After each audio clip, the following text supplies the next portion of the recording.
भगवान शिव की एक पुत्री का नाम अशोक सुंदरी था। हालांकि महादेव की और भी पुत्रियां थीं जिन्हें नाग कन्या माना गया। जया, विशर, शामिल बारी, देव और दोतली।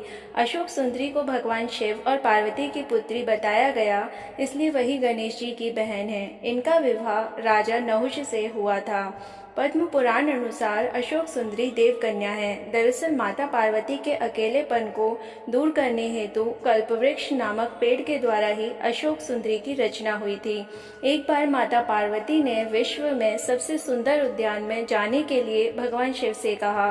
तब भगवान शिव अपनी पत्नी पार्वती को नंदनवन ले गए। वहां माता को कल्पवृक्ष से लगाव हो गया और वे उस वृक्ष को लेकर कैलाश आ गईं।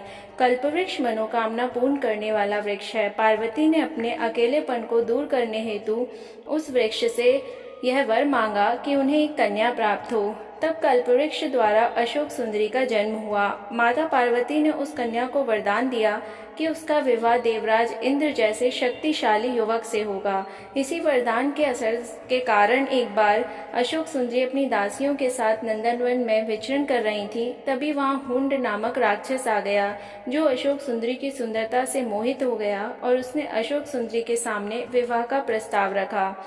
लेकिन अशोक सुंदरी ने अपने वरदान और विवाह के बारे में बताया कि उनका विवाह नहुष से ही होगा। यह सुनकर राक्षस ने कहा कि वह नहुष को मार डालेगा। ऐसा सुनकर अशोक सुंदरी ने राक्षस को शाप दिया कि जा दुष्ट, तेरी मृत्यु नहुष के हाथों ही होगी। यह सुनकर वह राक्षस घबरा गया। तब उसने राजकुमार नहुष का अपहरण कर लिया, लेकिन नहुष को राक्षस हुंड की एक दासी ने बचा लिया। इस तरह महर्षि वशिष्ठ के आश्रम में नहुष बड़े हुए और उन्होंने हुंड का वध किया। इसके बाद नहुष तथा अशोक सुंदरी का विवाह हुआ। विवाह के बाद अशोक सुंदरी ने ययाति जैसे वीर पुत्र तथा 100 रूपवती कन्याओं को जन्म दिया। ययाति भारत के चक्रवर्ती सम्राटों में से एक थे और उन्हीं के 5 पुत्रों से संपूर्ण भारत पर राज किया था।